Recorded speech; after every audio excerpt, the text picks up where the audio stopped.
Hello guys! Welcome back to my channel. This is your new friendly neighbor, Dave Vitor. And if you are new to my channel, please don't forget to click the subscribe button as well as the bell button to be more updated on my exciting future content. And this is Dave Something New.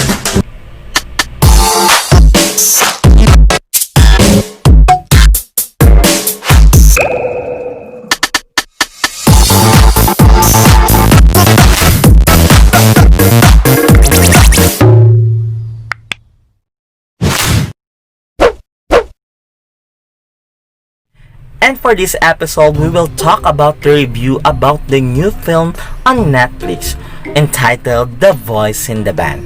The entire cast and director of the 2018 Tony-winning Broadway revival of Mart Crowley's The Voice in the Band returned for this 2020 Netflix adaptation, and you can feel it.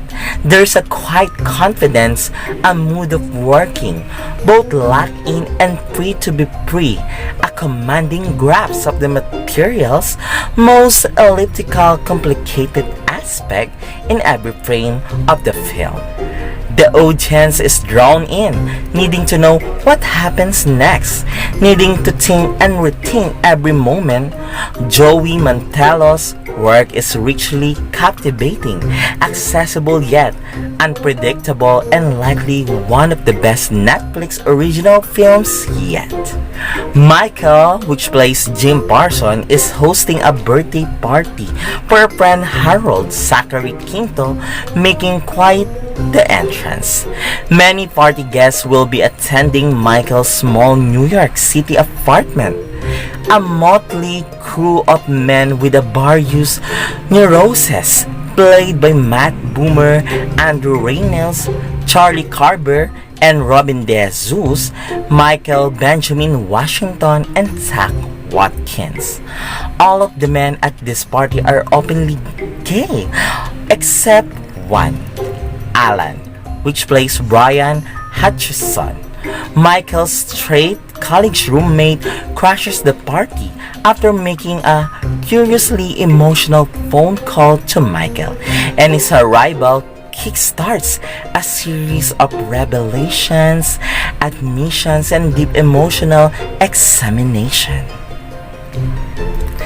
This kind of locker room, real-time, just character talking mood of storytelling is perfect for the theater, but can sometimes yield stiff cinematic results, the unnatural creaks and groans added in translation.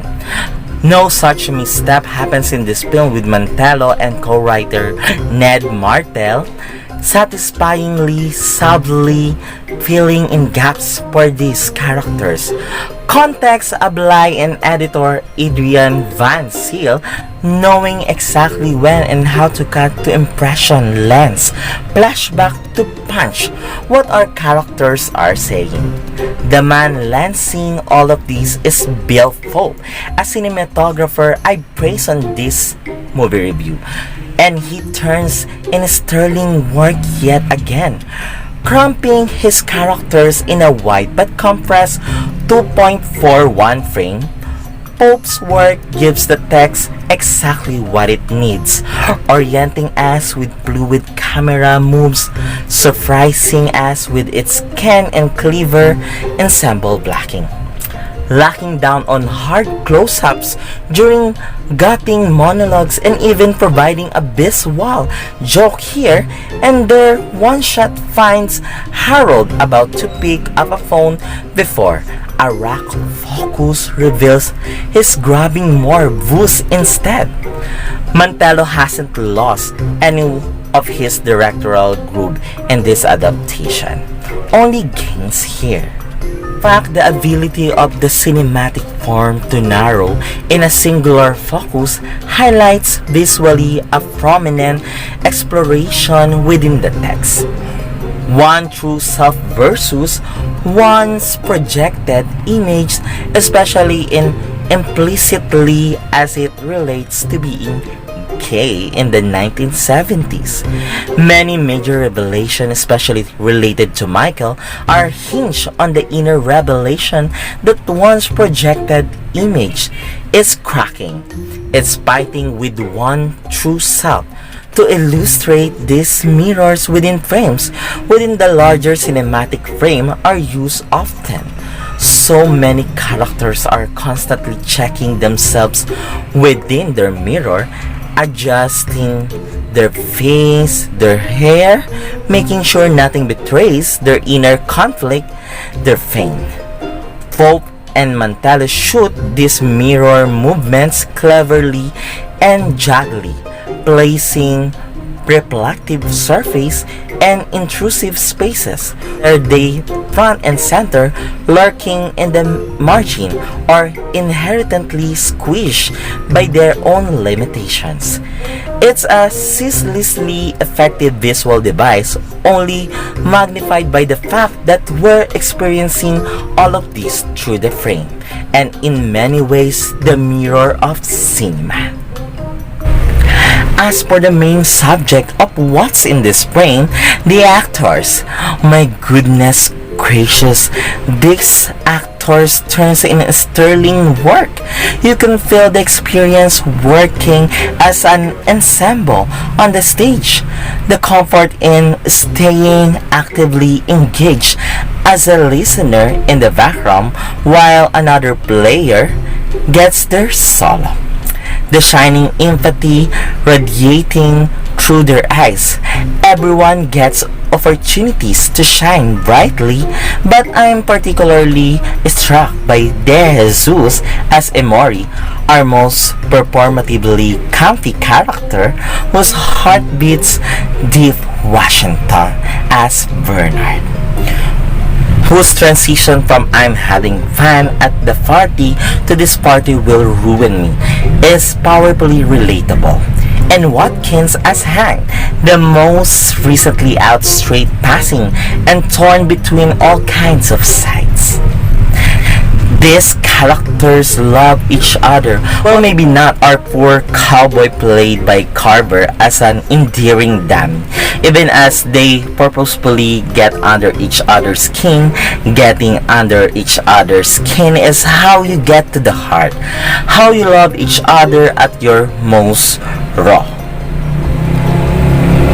Parsons, our lead, is asked to dig the most rawly, to communicate a wildly varying arc, to risk losing our sympathy on his unrelenting descent toward the truth.